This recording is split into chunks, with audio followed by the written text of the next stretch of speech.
The banker's words still echoed in Deanna Crawford's ears as she stood on the dusty main street of Cody, Wyoming, her threadbare carpetbag clutched in both hands.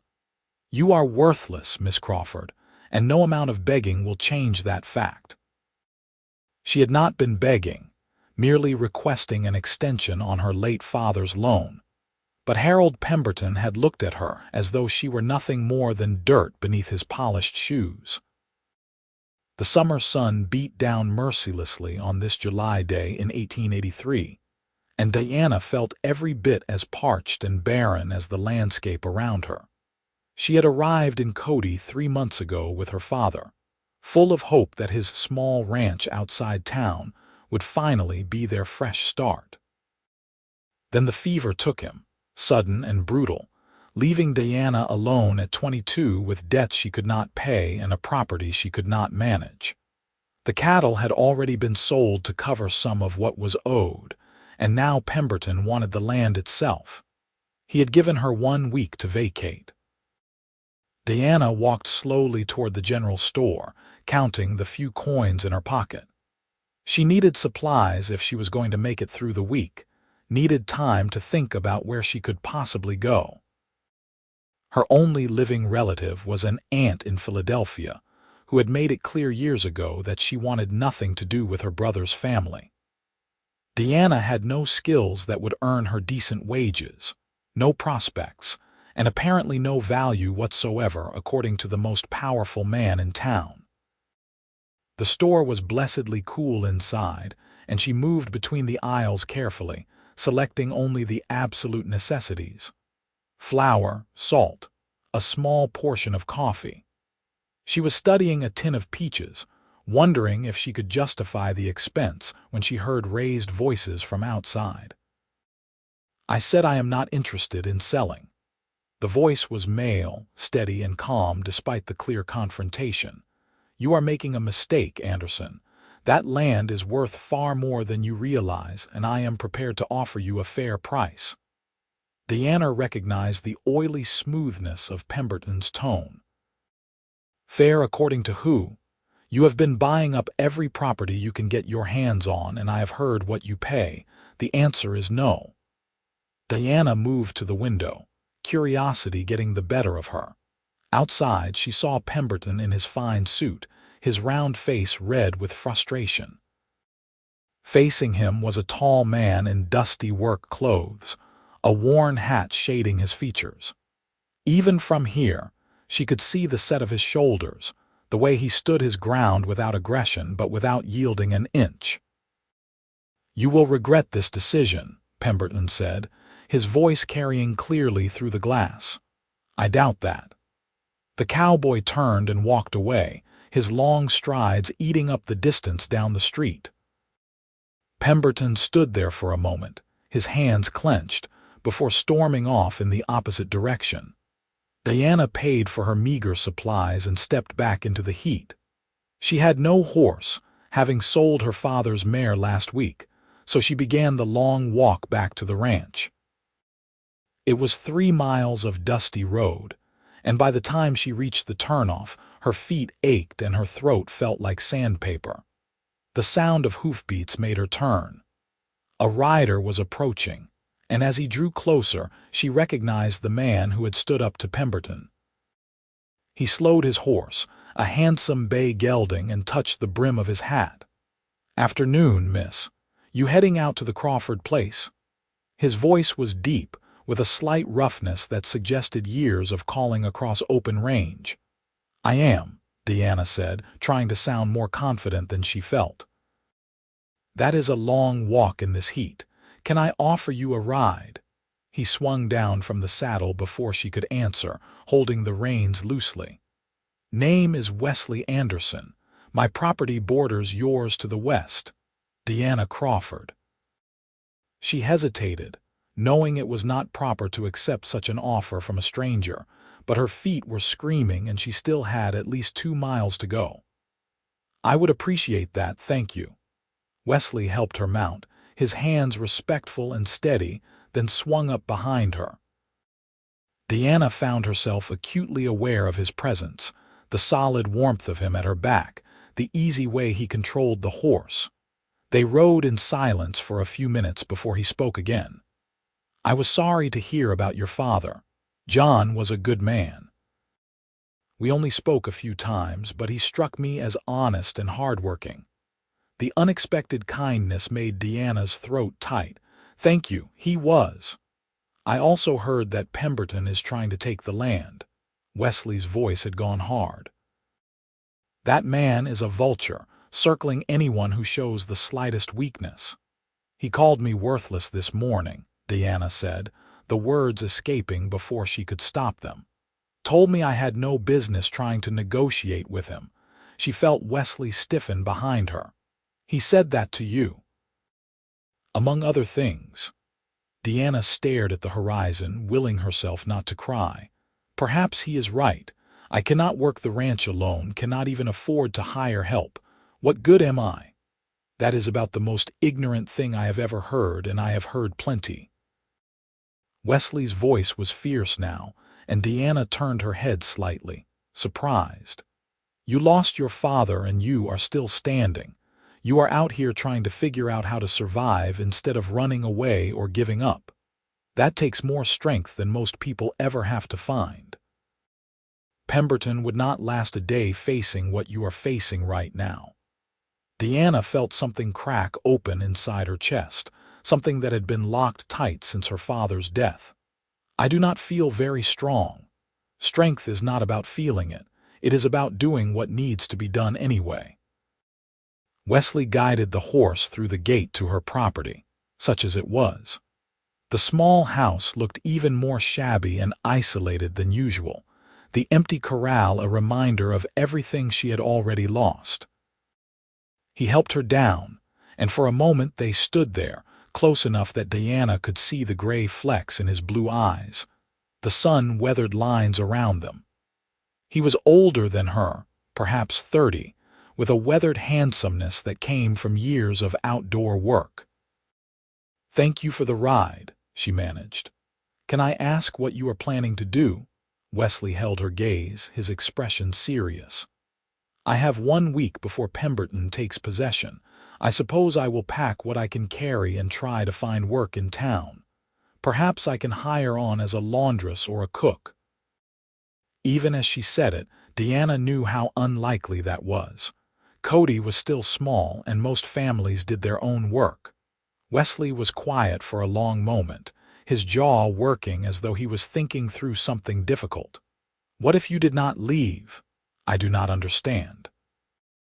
"What if you married me instead?" The words came out in a rush, and Wesley immediately looked like he wanted to take them back, his ears going red. "I am sorry, that was too forward. I just meant that if you were married, Pemberton could not force you out. And if you were married to someone with means to pay the debt, the bank would have no claim." Deanna stared at him, her heart hammering. "You cannot be serious. We have only just met." "I know how it sounds." Wesley took off his hat, running a hand through his dark hair. "But I have been watching Pemberton destroy good people for 2 years now, and I am tired of it. And I meant what I said about your strength. I think you are one of the strongest people I have ever met, facing all this alone." "You know nothing about me," Deanna protested, but something warm was unfurling in her chest. "I know you are honest, because you just told me you could not work the ranch instead of lying. I know you are brave, because you stood in front of Pemberton and asked for what you needed. I know you loved your father because I can see the grief in your eyes." Wesley put his hat back on, his expression earnest. "I am not asking for a love match, Miss Crawford. I am offering a partnership. You need help, and I could use a partner. My ranch is doing well enough, but it is a lot of work for one man. I can pay off your father's debts and we can combine the properties. You would have security and I would have help and company." "This is insane," Deanna whispered, but she was thinking about it, actually considering it. What other choice did she have? She could refuse, walk away with nothing, try to make it on her own in a world that saw women like her as worthless. Or she could accept this strange, unexpected offer from a man who had called her strong when she felt anything but. "Think about it," Wesley said gently. "You have a week. If you decide yes, come out to my place. It is the big spread just west of here. You cannot miss it. If I do not see you, I will understand." He mounted his horse and rode away, leaving Deanna standing in the dust, her mind spinning. That night, Deanna could not sleep. She lay in the narrow bed that had been her father's, staring at the ceiling and weighing her impossible options. Wesley Anderson was a stranger, but he had been kind. He had seen her at her lowest and called her strong. And more than that, he had been brave enough to stand up to Pemberton, to refuse to sell when the banker wanted his land. By the time dawn broke, she had made her decision. Diana used some of her precious remaining money to pay for a bath at the boarding house and to have her best dress cleaned. It was not much, a simple gray cotton that had seen better days, but it was respectable. She braided her dark blonde hair and pinned it up carefully, then set out walking toward Wesley's ranch. The property was larger than she had expected, with a well-maintained house, a sturdy barn, and several outbuildings. Cattle grazed in the distance, fat and healthy-looking. As she approached, Wesley emerged from the barn, stopping short when he saw her. "Miss Crawford." He walked toward her quickly, pulling off his work gloves. "I did not expect to see you so soon." "I have thought about your offer," Deanna said, her heart pounding, "and I accept, if the offer still stands." Something flashed across Wesley's face, too quick for her to read. "It stands." "Are you certain? I do not want you to feel forced." "I do not feel forced. I feel like this might be the only sensible decision I have made in months." Deanna managed a small smile. "When should we do this?" "Today, if you are willing." "The sooner we are married, the sooner I can go to the bank and settle your father's debts." Wesley gestured toward the house. "I can ride into town and speak to the preacher, have him come out here this afternoon. That is, if that suits you." "That suits me fine." Deanna felt strangely calm now that the decision was made. "Should I wait here?" "Come inside. The house is not fancy, but it is comfortable enough." Wesley led her up onto the porch and through the front door. The interior was neat and surprisingly clean for a bachelor's home. The main room held a sturdy table, a few chairs, and a fireplace. Simple curtains hung at the windows, and everything had the well-worn but cared-for look of belongings that were valued. "I will make us some coffee before I go," Wesley said, moving toward the kitchen area. "Have you eaten?" "Not yet." Deanna set her bag down, feeling awkward and uncertain now that they were alone. Wesley put together a simple breakfast of eggs and bread, and they ate mostly in silence. Then he saddled his horse and rode toward town, leaving Deanna alone in what would soon be her home. She spent the time exploring cautiously, not wanting to pry but needing to understand where she would be living. There were 2 bedrooms, one clearly Wesley's and one that appeared to be a guest room. The kitchen was well stocked, and she found evidence of careful planning in the pantry and root cellar. This was not a man who lived carelessly. Wesley returned within 2 hours, accompanied by an older man Diana recognized as Reverend Thomas, who served the small church in Cody.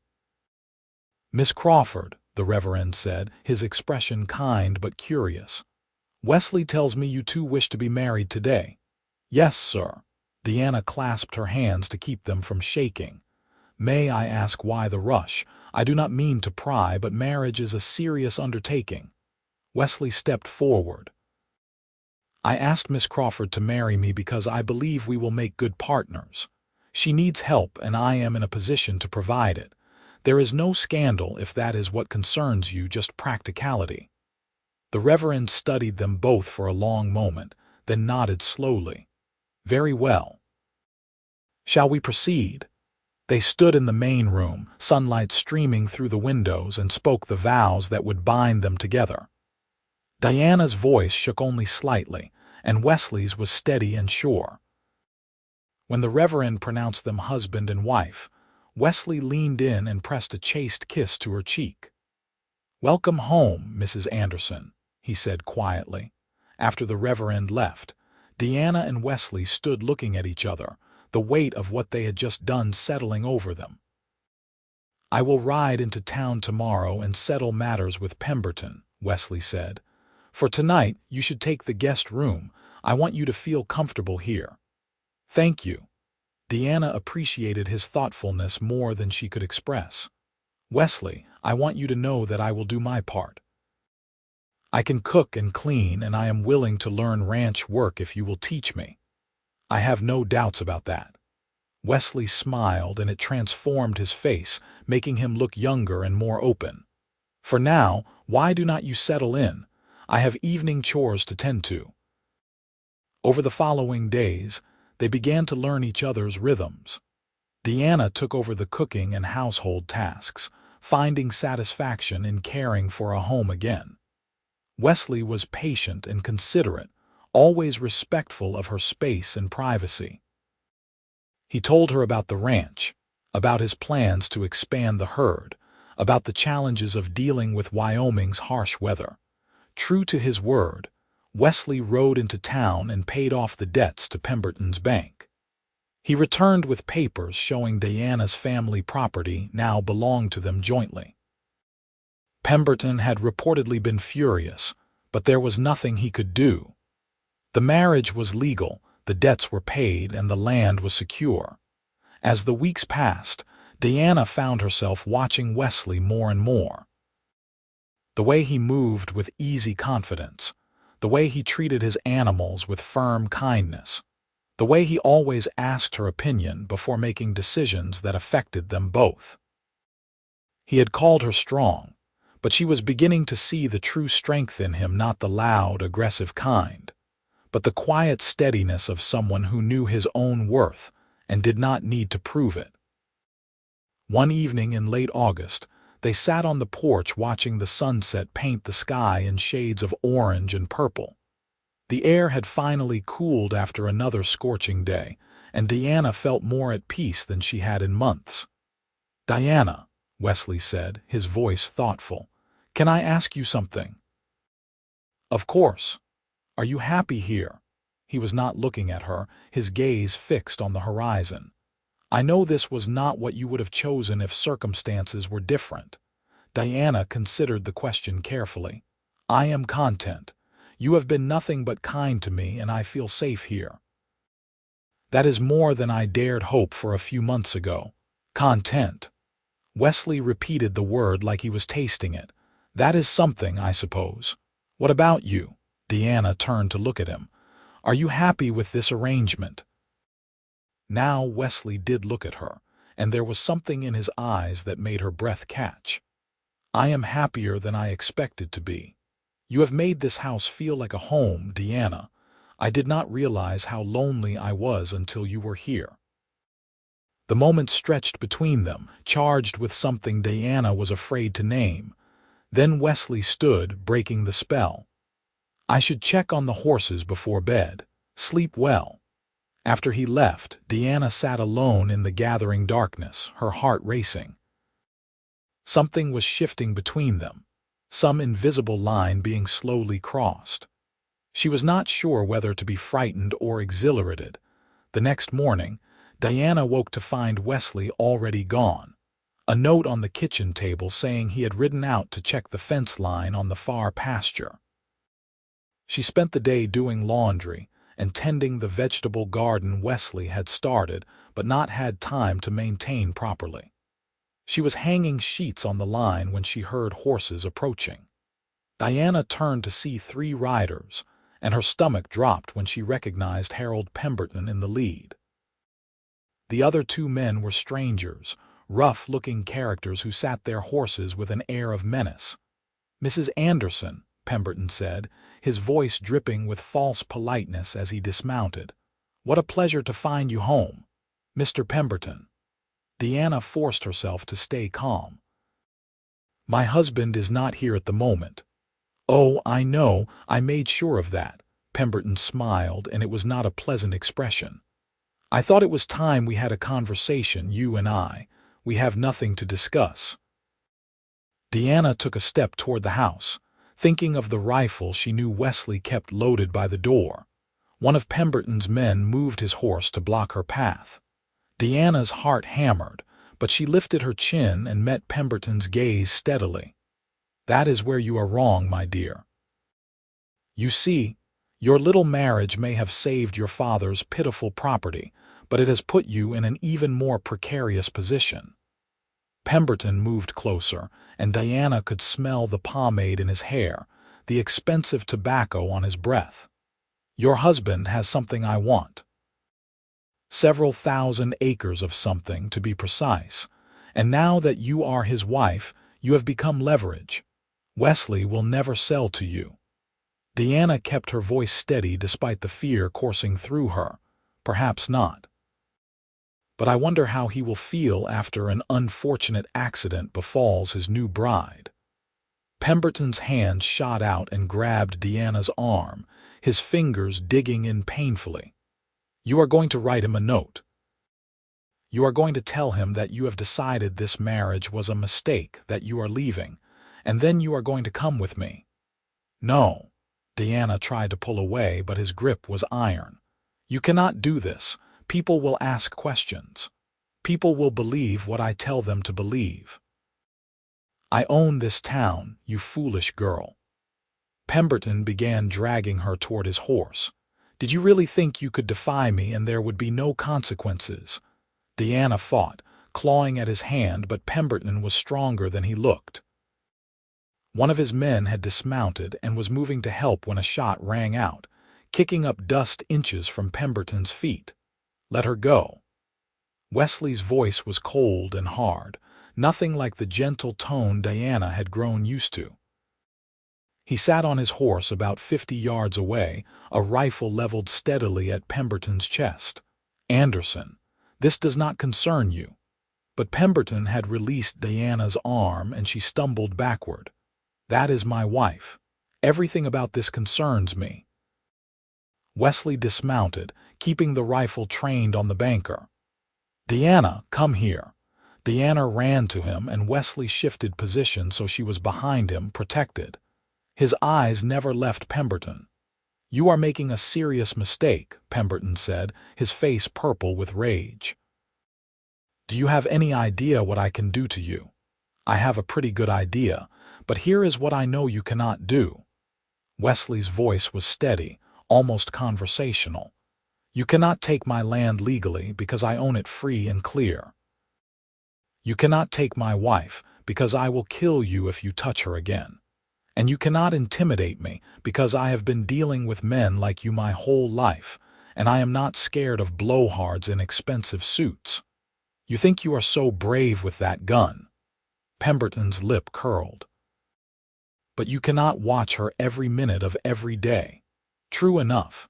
But I can make it known what happened here today. I can tell the sheriff, the territorial marshal, anyone who will listen that you attempted to kidnap my wife. Your hired thugs here are witnesses." Wesley gestured with the rifle. "How long do you think your reputation will survive that? You might own the bank, Pemberton, but you do not own the law and you do not own me." For a long moment, no one moved. Then Pemberton turned and hauled himself back onto his horse. "This is not over, Anderson." "Yes, it is. Touch my wife or my property again, and I will not waste time talking." Wesley's words were a promise, and everyone there knew he meant them. Pemberton and his men rode away, and only then did Wesley lower the rifle. He turned to Deanna, his expression transforming from cold rage to concern. "Are you hurt? Did he hurt you?" "I am fine, just frightened." Deanna found she was shaking now that the danger had passed. "Wesley, I am so sorry I brought this trouble to you." "No." Wesley set the rifle down and pulled her into his arms, and Deanna went willingly, pressing her face against his chest. "Pemberton brought this on himself, and I meant what I said. I will protect you, Deanna. Always." They stood there holding each other, and Diana felt something click into place in her heart. This was not a business arrangement anymore, not a marriage of convenience. Somewhere along the way, she had begun to fall in love with this steady, brave man who saw her worth when the world told her she had none. "Wesley," she whispered, pulling back just enough to look up at him. "What you said to Pemberton about me being your wife, you meant it. Every word." Wesley's hand came up to cup her face, his thumb brushing her cheek. "Diana, I know we agreed this was just practical, but I have to be honest with you. I have been falling for you since the day I first saw you walking down that dusty road. When I asked you to marry me, yes, I wanted to help you. But I also wanted you. I wanted the chance to know you, to maybe earn your affection. I did not tell you because I did not want to pressure you." Diana felt tears prick her eyes, but they were happy tears. "I have been falling for you too. I tried to keep my distance because I thought you just saw me as a responsibility. But Wesley, you are the kindest, strongest, best man I have ever known." Wesley smiled, that transforming smile that made her heart skip, and then he was kissing her. It was nothing like the chaste peck at their wedding. This was real and deep and full of promise. Diana kissed him back, pouring all her fear and relief and love into it. When they finally broke apart, both breathing hard, Wesley rested his forehead against hers. "I love you, Diana Anderson. I think I have loved you from the moment I saw you standing in the general store, trying so hard to be brave." "I love you too," Diana said, and the words felt like freedom. "You called me strong when I felt worthless. You gave me hope when I had none. How could I not love you?" They went inside together, and that night, Diana moved her belongings from the guest room into Wesley's room, into their room. They made love slowly and tenderly, learning each other's bodies the way they had been learning each other's hearts. Afterward, Diana lay in Wesley's arms and felt truly at peace for the first time since her father's death. The next morning, Wesley rode into town and filed a formal complaint against Pemberton with the sheriff, detailing the attempted kidnapping. Diana accompanied him, adding her own statement. The sheriff, a grizzled veteran named Tom Hawkins, took the report seriously. "I have been hearing things about Pemberton," Hawkins said, leaning back in his chair. "Other complaints, though nobody wanted to make them official. Your report, combined with what I already suspect, might be enough to get the territorial marshal involved. Whatever you can do, Sheriff, we would appreciate it." Wesley's hand found Diana's under the table, squeezing gently. Over the following weeks, more stories about Pemberton's practices began to emerge. Other ranchers came forward with tales of coercion and threats. A pattern became clear, and the territorial authorities took notice. Pemberton found himself under investigation, his accounts audited, his business practices scrutinized. In the meantime, Diana and Wesley built their life together. They combined the two properties officially, creating one of the larger spreads in the area. Diana proved to be a quick learner, taking to ranch work with determination. She learned to rope and ride, to recognize when cattle were sick, to help with branding and roundups. Wesley was an excellent teacher, patient and encouraging, but it was in the quiet moments that Diana treasured most. The evenings on the porch, talking about their days. The mornings waking up wrapped in Wesley's arms. The way he would kiss her forehead when he passed her in the house, casual and affectionate. The way she would catch him watching her, sometimes with such love in his eyes it made her breath catch. Autumn came, painting the landscape in gold and russet. One crisp October morning, Diana woke feeling nauseated. The feeling persisted for several days before the truth dawned on her. She waited until she was certain, then told Wesley over dinner one evening. "I am pregnant," she said simply, watching his face. Wesley dropped his fork, his eyes going wide. "Are you certain?" as certain as I can be. I think the baby will come in early spring." Deanna felt nervous despite herself. They had never discussed children, had not planned for this. But Wesley's face split into the biggest smile she had ever seen. He stood so fast his chair fell over, and he swept Deanna up into his arms, spinning her around. "We are going to have a baby. Deanna, we are going to have a baby." His joy was infectious, and Deanna laughed, holding on to him. "You are happy then?" Happy does not begin to cover it. Wesley set her down carefully, as if she was suddenly made of glass. "Are you feeling all right? Do you need anything? Should you be resting?" "Wesley, I am pregnant, not fragile." But Deanna was smiling. "I feel fine, just a little queasy in the mornings." Wesley insisted on taking over more of the heavy work, despite Diana's protests that she was perfectly capable. But she appreciated his care, the way he made sure she ate well and rested enough. As her belly began to swell, Wesley would rest his hand on it in the evenings, marveling at the life growing inside her. Winter settled over Wyoming, harsh and cold. But the house was warm, the pantry was full, and Deanna had never been happier. She spent the long winter evenings sewing baby clothes and blankets, while Wesley carved a beautiful cradle from wood he had been saving for something special. In February, news came that Pemberton had been arrested. The investigation had uncovered fraud, extortion, and theft. He would stand trial in the territorial court, and his assets had been frozen. Several families who had lost their land to his predatory practices were working to reclaim what was theirs. "It is over," Wesley said, reading the newspaper account aloud to Deanna. "He cannot hurt anyone else now." "Good," Deanna said simply. She had long since stopped thinking about Pemberton, too focused on her future to dwell on the man who had tried to destroy it. In April, when the prairie was just beginning to green up, Deanna went into labor.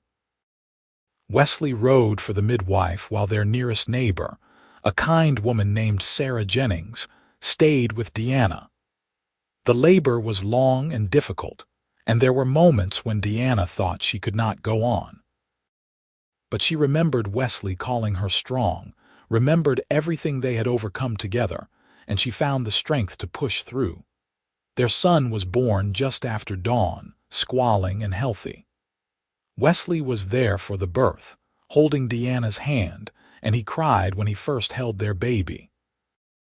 "He is perfect," Wesley whispered, tears streaming down his face. "Deanna, he is absolutely perfect." They named him William John Anderson after Wesley's father and Deanna's. He had Wesley's blue eyes and a surprising amount of dark hair. Wesley proved to be a devoted father, taking to the role as naturally as he did everything else. Deanna would often find him in the nursery at odd hours, just watching the baby sleep, a look of pure wonder on his face. As William grew from infant to toddler, the ranch prospered. Wesley's careful management and Deanna's hard work paid off. They hired on help, including a young cowhand named Tommy, who reminded Deanna of her father in his earnest determination. The herd grew, and they were able to expand their operations. But it was not the success or the prosperity that made Deanna happy. It was the life they had built, the love that had grown from uncertain beginnings into something deep and unshakable. On their 5th anniversary, Wesley gave her a locket with his picture and William's inside. "I know I did not give you a proper courtship," he said as he fastened it around her neck. "I did not give you romance or poetry or any of the things a woman should have. But I want you to know that marrying you was the best decision I ever made. You are my partner, my love, my everything." Deanna kissed him, long and deep. "You gave me exactly what I needed, Wesley. You saw me when others looked away. You called me strong when the world called me worthless. You gave me a home, a family, and a love I never dared dream of. What more could I possibly want?" That summer, Deanna discovered she was pregnant again. Their daughter, Grace Elizabeth, was born the following February, tiny and delicate where William had been sturdy. Wesley loved her with the same fierce devotion, though Deanna often teased him that he was hopelessly wrapped around their daughter's little finger. The years passed in a blur of happiness. William grew into a serious, thoughtful boy who loved the ranch and the animals. Grace was bright and spirited, keeping both her parents on their toes. They added more children, a second son they named Thomas, and another daughter named Ruth. The house rang with laughter and sometimes tears, with the beautiful chaos of a growing family. Deanna often thought about that day in Pemberton's office, when he had called her worthless. She thought about the despair she had felt, the hopelessness. And then she thought about Wesley riding up beside her on that dusty road, about the way he had looked at her and seen not a burden but a partner. About how he had called her the strongest person he had ever known, and given her the space to believe it herself. She had learned that strength was not about never being afraid or never needing help. It was about facing your fears anyway, about accepting help when it was offered, about building something new from the ashes of what was lost. Wesley had taught her that, not with words but with his steady presence, his unwavering support, his belief in her even when she could not believe in herself. On a summer evening in 1895, Deanna and Wesley sat on their porch watching their children play in the yard. William was 17 now, tall and capable, already talking about starting his own small herd. Grace was 14, beautiful and independent. Thomas was 10 and Ruth was 7, and they were currently engaged in some complicated game that involved a lot of running and shrieking. "Do you ever regret it?" Deanna asked, leaning against Wesley's shoulder. "That day you asked me to marry you. Do you ever wonder what your life would have been like if you had ridden past me on that road?" Wesley was quiet for a moment, his arm coming around her shoulders. "Not for a single second. You are the best thing that ever happened to me, Deanna. You and our children, this life we have built. I thank God every day that I was brave enough to ask and you were brave enough to say yes. I was terrified," Deanna admitted, "but you made me feel like I could do anything, like I was worth something. You were always worth something." Wesley turned to look at her, his eyes serious. "Pemberton was wrong. You were never worthless. You were just someone who had not yet found her place, her purpose. But I saw it in you from the start, that core of strength. All I did was give you a chance to see it yourself." Deanna kissed him, soft and sweet. "We gave each other chances. I gave you a family, a home full of love. You gave me security and respect and a love that has only grown stronger with time." They sat together in the fading light, listening to their children's laughter, feeling the warm breeze off the prairie. The ranch stretched out around them, prosperous and peaceful. This was what they had built together, from that desperate beginning to this beautiful present. Two people who had found each other when they needed it most, who had chosen partnership and grown into love, who had faced every challenge together and come out stronger for it. Inside the house, the cradle that Wesley had carved so many years ago sat in storage, waiting. Because last week, William had shyly introduced them to a young woman he was courting, and Deanna had seen in his eyes the same look Wesley got when he looked at her. Their family would continue to grow, new generations building on the foundation they had laid. As the stars began to emerge overhead, Wesley pulled Deanna closer. "I love you, Mrs. Anderson, today, tomorrow, and always." "I love you too," Deanna whispered, and she knew with absolute certainty that she always would. They had taken a chance on each other when both of them needed it most, had turned a practical arrangement into a great love story. And every single day, she was grateful for the cowboy who had called her strong when she felt worthless, who had seen her true value when no one else could, who had loved her into becoming the person she was always meant to be. The children called them in for dinner, and they rose together, hand in hand, walking into the warm light of their home. Behind them, the Wyoming prairie stretched endless and beautiful under the darkening sky, a testament to the wild land that had challenged them, shaped them, and ultimately given them everything they had ever needed.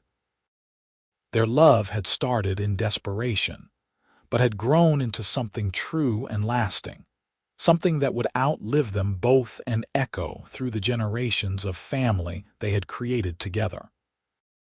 It was, Deanna thought as she looked around the dinner table at her husband and children, a perfect ending to what had once seemed like a hopeless story. But really, it was not an ending at all. It was simply the continuation of a life well lived, a love well earned, and a strength that had always been there, waiting to be recognized and celebrated. The banker had been wrong and the cowboy had been right, and that had made all the difference.